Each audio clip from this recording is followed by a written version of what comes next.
Olá, sejam bem-vindos estudantes e estudantas para mais uma aula do canal do Professor Vitor, Biologia entre outras coisas. Hoje a gente vai conversar sobre um novo tema, que até agora eu não tinha tratado, que é a parte de embriologia, certo? A gente vai entender um pouquinho sobre o que é essa ciência, né? Embriologia, que é o estudo dos embriões, e vamos conversar um pouquinho sobre como ela é importante para a parte de classificação animal, porque depois desse tema a gente vai conversar sobre os animais na parte de zoologia, ok? Então vamos lá, vamos para a aula.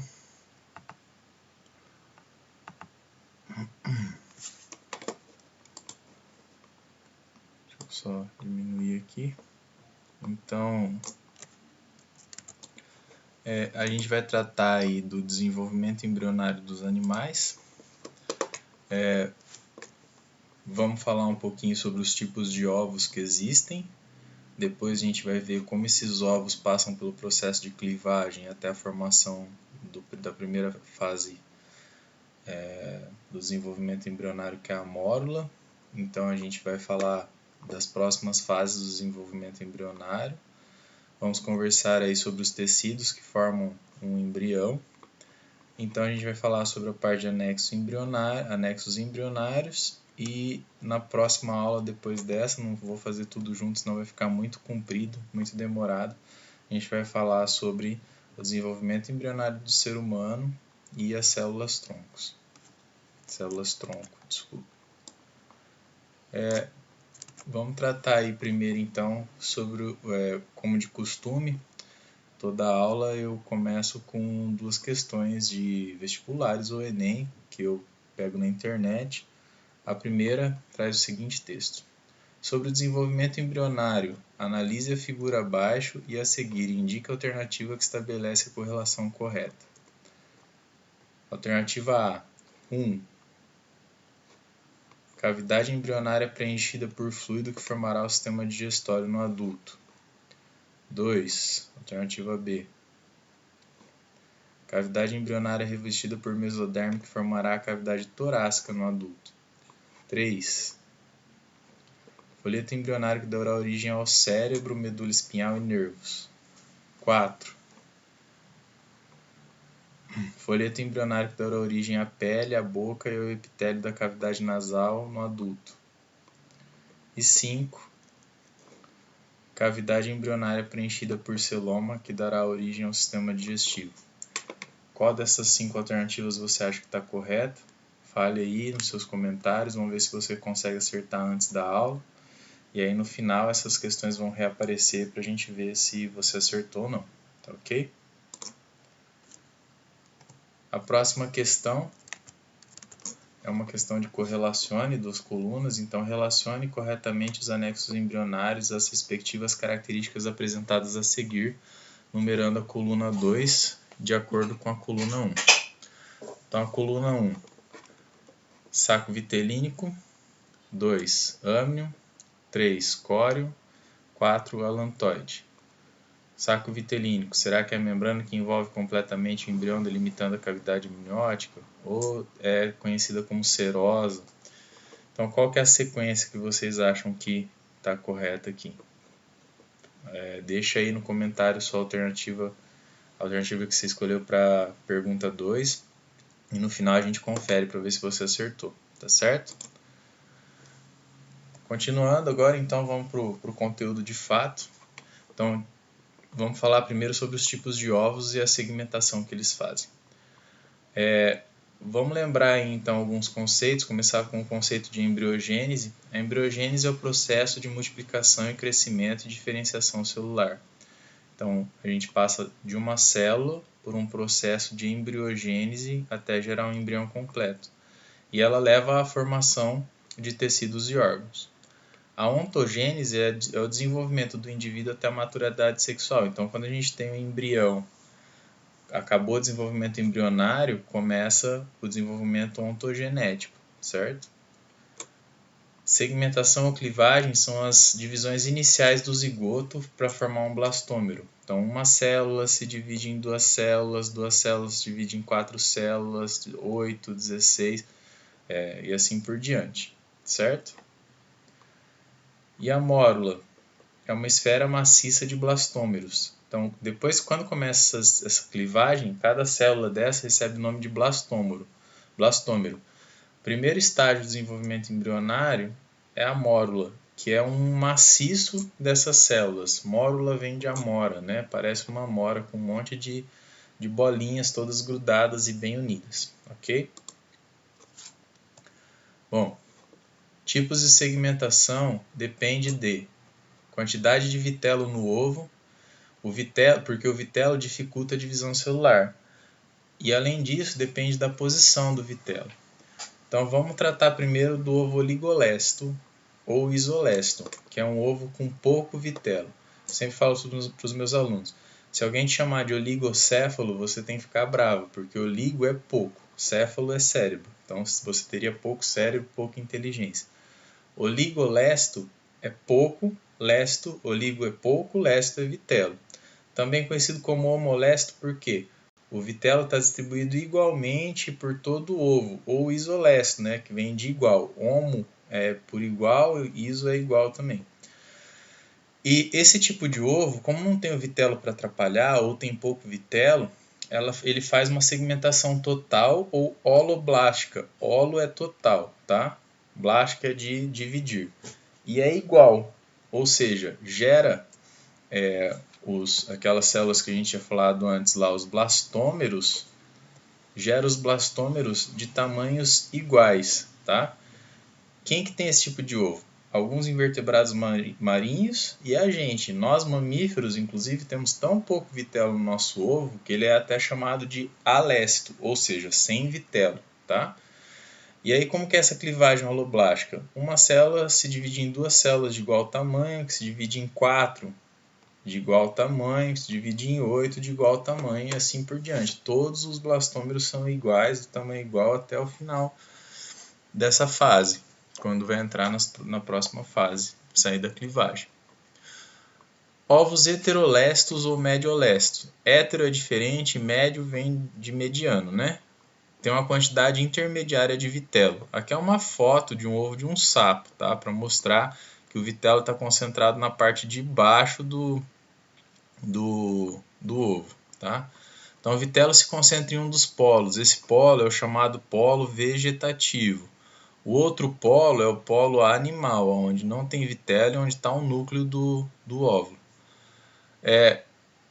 Ele faz ainda uma clivagem total, só que essa clivagem é desigual, ou seja, gera blastômeros de tamanhos diferentes. Olha lá, primeira clivagem, 2 blastômeros iguais, 4 iguais. Quando acontece a primeira clivagem transversal, os blastômeros do polo animal vão ser menores do que os blastômeros do polo vegetal ou vegetativo, certo? Quem que tem esse tipo de ovo? Anfíbios, peixes, moluscos, anelídeos e plateumintos, tá? Próximo tipo de ovo, o ovo telolesto ou megalesto. Ele tem muito vitelo. Um exemplo assim, clássico desse ovo é o ovo de galinha. Você quebra o ovo de galinha para fritar, você percebe a gema. A gema é o vitelo. Tem muito vitelo ali. E aí se você olhar esse ovo, colocar ele num pires e olhar por cima, você vai ver uma manchinha branca bem no meio da gema. Aquela manchinha branca é o citoplasma e o núcleo do ovo ali, tá? O resto tudo dessa célula é vitelo, tá? É tanto vitelo que a clivagem não consegue atravessar essa quantidade de vitelo. Isso faz com que as clivagens ocorram só nesse disco que fica sobre o vitelo, tá? Quem que tem esse tipo de ovo? Aves, répteis, mamíferos monotremados. Quem que são os mamíferos monotremados? São o ornitorrinco e a équina, que são mamíferos que botam ovos, tá? E peixes. Mas por que tanto vitelo dentro desse ovo? O desenvolvimento embrionário completo desses seres que têm esse tipo de ovos acontece num ovo isolado do ambiente. ele não consegue obter alimento de fora. Tudo tem que estar ali dentro. Então tem que ter muito alimento para essa célula aqui se desenvolver e virar um pintinho, virar um lagarto, né? Então a quantidade de vitelo é realmente bastante grande, tá? A gente tem também um polo animal e um polo vegetativo, tá? E o citoplasma e o núcleo fica ali recluso só naquele disco que está ali em cima. Outro tipo de ovo é o ovo centrolesto. Os ovos centrolestos têm o vitelo no centro do ovo. Olha que interessante, ó.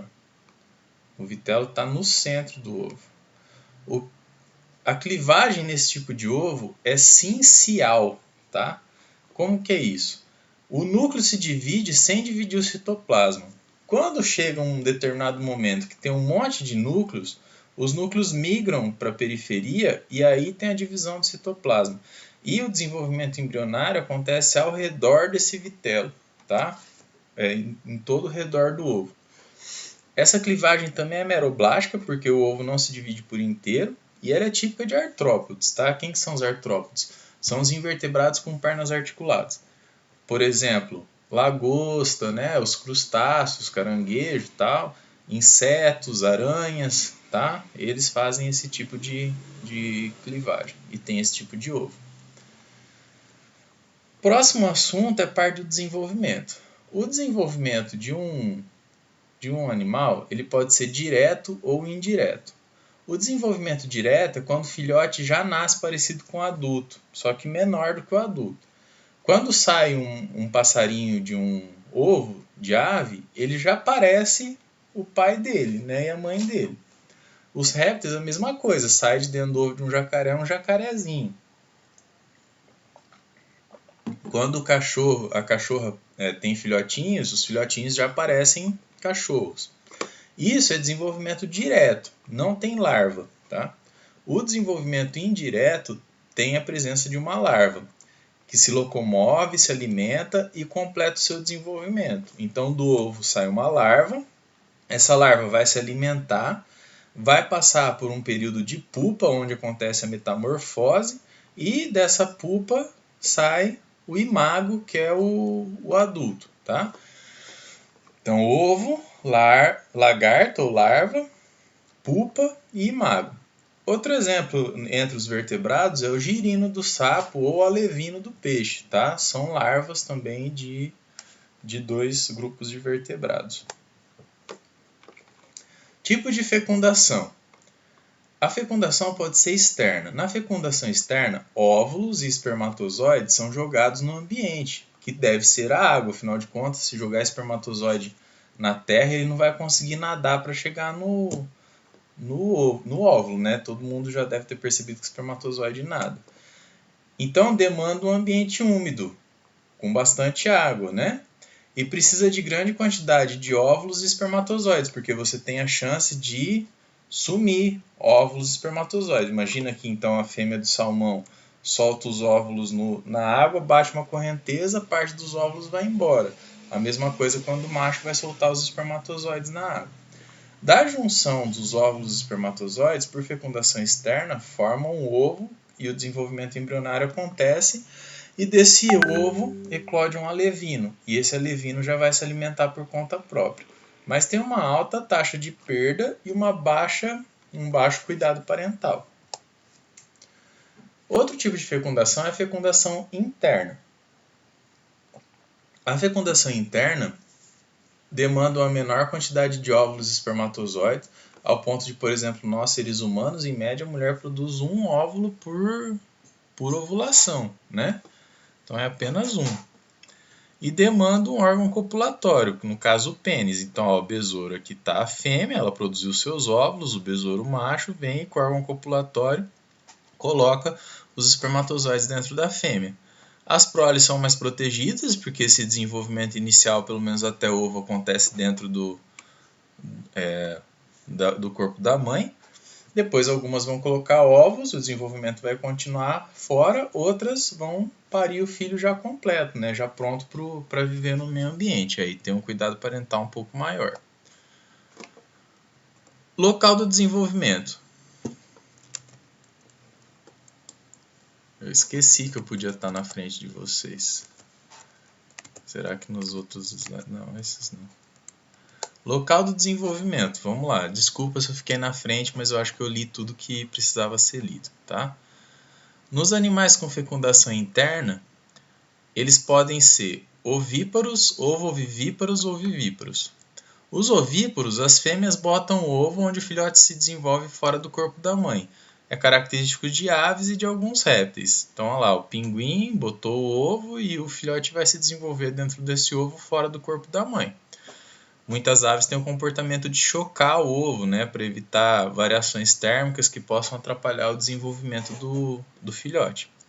O ovo vivíparo tem ovo, mas esse ovo não é botado para fora da mãe, ele fica dentro da mãe. Muitos tubarões têm esse tipo de local de desenvolvimento, tá? Só que ele fica lá dentro da mãe, mas é isolado, ele não recebe nutrientes da mãe. É como se o ovo é um ovo normal, que poderia ser botado, mas por uma questão de cuidado parental, ele é mantido dentro do corpo da mãe. Acontece em alguns répteis, muitas serpentes têm esse tipo de reprodução, tá? Ovo vivíparo. E em alguns peixes também. O cavalo marinho acho que é típico.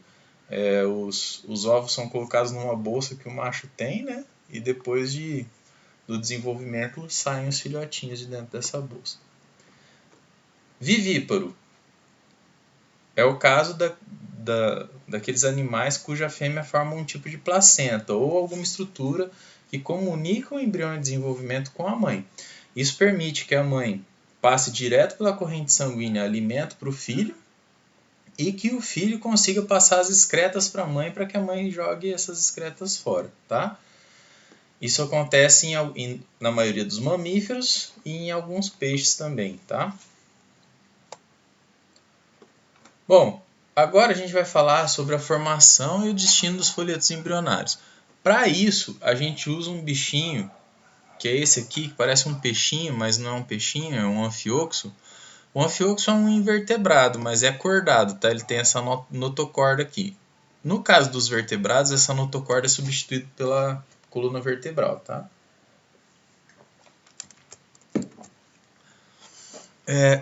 Ele é um cordado e possui notocorda, ele é marinho e vive enterrado na areia e possui fendas faríngeas, tá? É um animal filtrador. Ele é um cordado. A gente conhece bem o desenvolvimento embrionário dele. O desenvolvimento embrionário dele após a clivagem começa com o estágio de mórula. Essa mórula se transforma numa bola oca chamada blastocele, chamada blástula, e essa cavidade é a blastocele. A blastocele sofre uma invaginação, é como se eu pegasse uma bola murcha e virasse um lado para dentro do outro, tá? E essa invaginação, então, faz com que uma bola que só tinha uma camada de células passe a ter duas camadas de célula e se forma uma nova cavidade, que é o arquêntero. Arco é antigo, primitivo, êntero, intestino, tá? E formando dois folhetos embrionários, a ectoderme e a endoderme. Além disso, a gente tem a formação do blastóporo. Em alguns animais, esse blastóporo ele vai dar origem ao ânus, que são os deuterostomados. Nós somos deuterostomados, tá?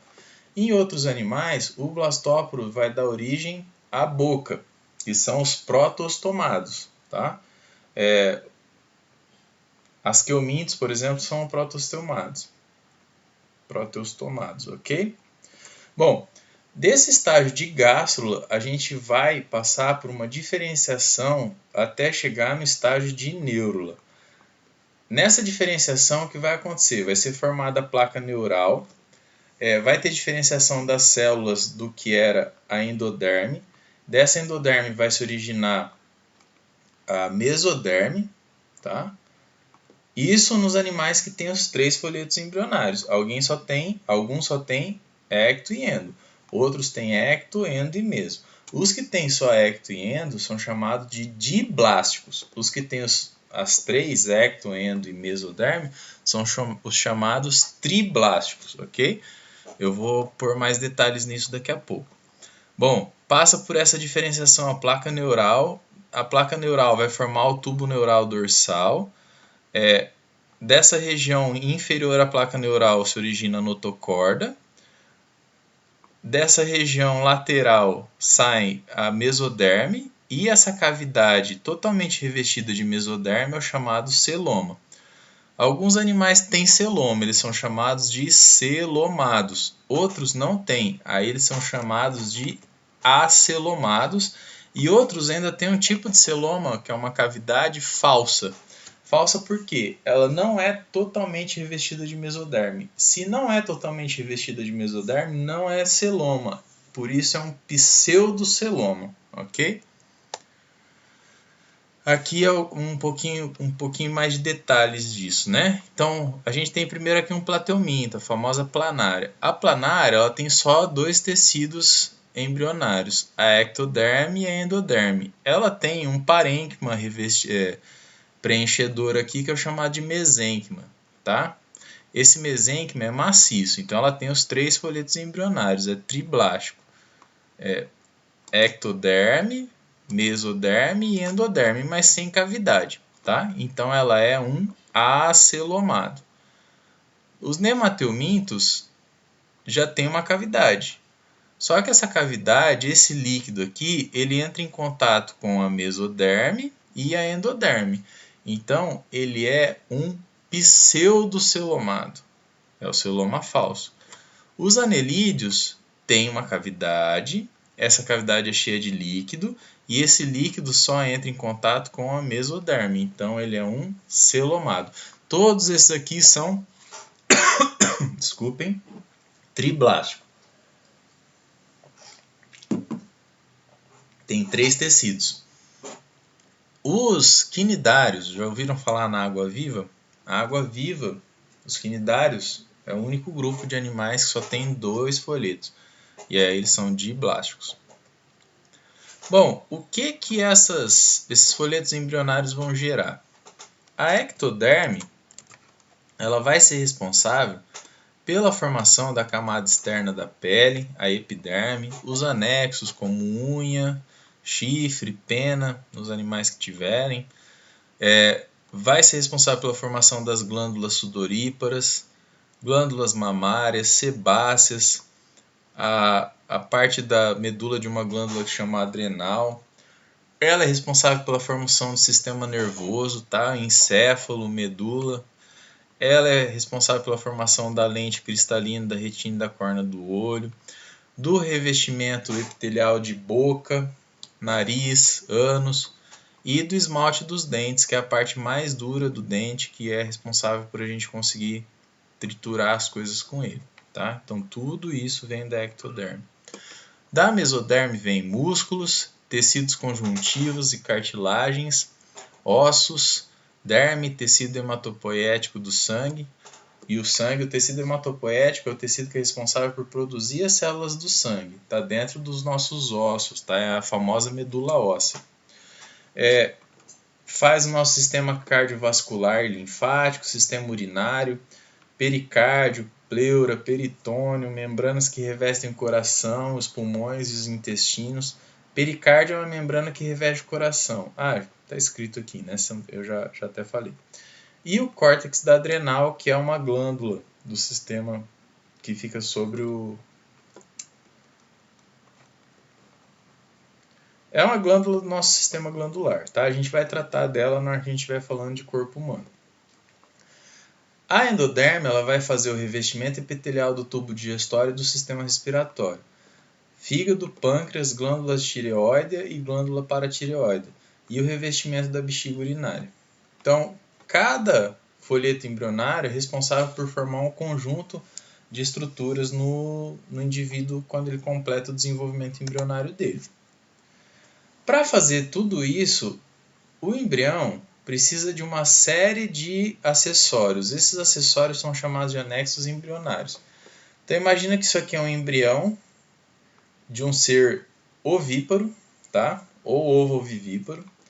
Esse ser ovíparo, ele está numa cavidade, que é a cavidade amniótica revestida pelo âmnio. O âmnio é um anexo embrionário responsável por conter o líquido amniótico, que é importante porque mantém o embrião hidratado, esse líquido é antisséptico, né? Não deixa acontecer infecções. E além disso, protege de pancadas esse embrião. Então, se eu chacoalhar um ovo, ele vai ter uma certa proteção, porque esse embrião está boiando num líquido. E esse líquido é o líquido amniótico que está na cavidade amniótica.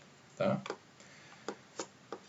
Além disso, a gente tem aqui um saco vitelínico. O saco vitelínico é o anexo embrionário que contém o vitelo. Ele é responsável por conter e fornecer o vitelo para o embrião. Então, vai ser ele que vai alimentar o embrião durante o desenvolvimento embrionário. O alantoide é um anexo embrionário responsável por conter as excretas do embrião. Então, o embrião digere o vitelo, sobra um lixo e esse lixo vai para o alantoide. O córeo é uma membrana que reveste todos os outros anexos embrionários. Ele é responsável por fazer trocas gasosas com o ambiente e por absorver o cálcio do osso, o cálcio da casca do ovo, fornecendo para o embrião e enfraquecendo a casca, que vai permitir a eclosão desse embrião no futuro. Juntos, córeo e alantoide formam um alantocóreo, que faz trocas gasosas com o ambiente externo, certo? Então, anexos embrionários de ovíparos. No nosso caso, nós somos placentários, né? Vivíparos. Então, a gente tem a placenta, a gente tem um saco vitelínico, mas ele é vestigial. Lembra que o nosso ovo não tem vitelo. A gente tem um alantoide que é vestigial também, porque todas as excretas do embrião são filtradas pelo corpo da mãe, tá? O córeo revestindo tudo. O feto, o âmnion, que é a famosa bolsa, né? Vocês já ouviram falar, vai nascer o neném, rompeu a bolsa, que sai o líquido amniótico. É o âmnion aqui. Bom, reparem, não vai comida pro embrião, o embrião não joga xixi para a mãe, né? O que acontece? Nós temos vasos sanguíneos maternos e vasos sanguíneos embrionários. Eles se entrelaçam e fazem trocas, saindo nutrientes já digeridos da mãe para o embrião.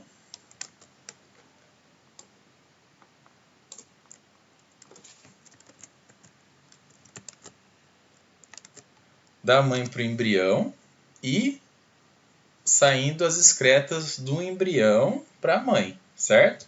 Então são trocas que acontecem entre elas.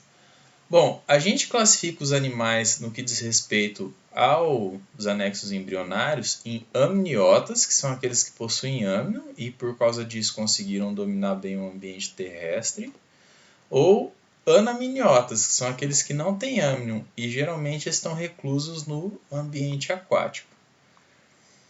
O âmnion é como se fosse uma piscininha para o embrião, e aí o embrião consegue se desenvolver em um ambiente líquido, porque ele é muito delicado e se dessecaria muito fácil.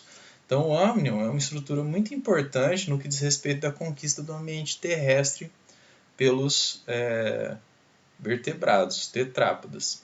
Ok? Continuando então, a gente tem aqui, entre os mamíferos, a gente tem mamíferos com placenta, que é o caso dos eutérios, é o nosso caso, é o caso do nosso cachorro, do gato, né, que tem placenta, nasce o filhotinho já pronto. E tem os sem placenta, que são os prototérios, que são os mamíferos vivíparos. É o caso do ornitorrinco e da équina, que botam ovos. Os ovos ficam fora lá do corpo do animal. E tem também os metatérios, que são conhecidos como marsupiais. Vocês já devem ter visto aqui em Campo Grande esse bicho, né? É um gambá de orelha branca. Reparem como esse gambá está com a bolsa extremamente distendida, né? Uma fêmea. O que está acontecendo ali dentro daquela bolsa? Tem um monte de bebezinhos mamando para terminar o seu desenvolvimento embrionário. Ele é um animal vivíparo, mas o útero é pouco desenvolvido e a placenta também. Então tem um limite para o desenvolvimento. O filhotinho nasce muito pequenininho, só com os bracinhos formados. Ele sai da vagina da mãe, escala os pelos da barriga da mãe até entrar no marsúpio. Lá no marsúpio ele funde a boca dele com uma das tetas da mãe e passa a mamar constantemente para completar o seu desenvolvimento. E o desenvolvimento vai se completar no marsúpio, por isso marsupial. Bom, assim a gente termina essa parte. Vou trazer as questões de novo para a gente tentar ver qual que é a resposta certa. A primeira questão. Deixa eu sair da frente da figura. Sobre o desenvolvimento embrionário, analise a figura abaixo e a seguir indique a alternativa que estabelece a correlação correta. A 1, que é o arquêntero, lembra? O intestino lá. É a cavidade embrionária preenchida por fluido que formará o sistema digestório no adulto. Sim, né? Essa é a resposta correta. Beleza? Próxima questão. Relacione corretamente os anexos embrionários às respectivas características apresentadas a seguir, numerando a coluna 2 de acordo com a coluna 1. Coluna 1, saco vitelínico. Membrana que envolve completamente o embrião? Não.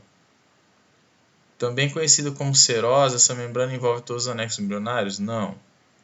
Membrana relacionada com as trocas gasosas? Não. Primeira membrana a ser formada é a que envolve o vitelo? Sim. Então a última é a 1. Pronto, acabou, né, a questão. Não é uma questão muito bem elaborada. Que aí depois a membrana que envolve completamente o embrião, delimitando cavidade amniótica, âmnion, 2, né? Conhecida como serose, envolve todos os outros anexos embrionários, córeo, 3. Membrana relacionada às trocas gasosas, alantoide, 4. Lembra que eu falei que ele forma o alantocóreo, que é onde acontecem as trocas gasosas. Pessoal, da parte de embriologia dessa inicial, né, era isso. Depois eu vou gravar uma outra aula sobre o desenvolvimento embrionário humano e sobre as células-tronco, que foi um assunto que ficou faltando, tá? E aí a gente entra depois na zoologia e vamos usar esses conceitos na classificação dos animais. Por isso que é importante que vocês tenham isso claro, tá bom? Eu espero que vocês tenham gostado, que seja útil para vocês. E qualquer dúvida, entrar em contato, eu estou à disposição, tá bom? Um abraço a todos e bom descanso.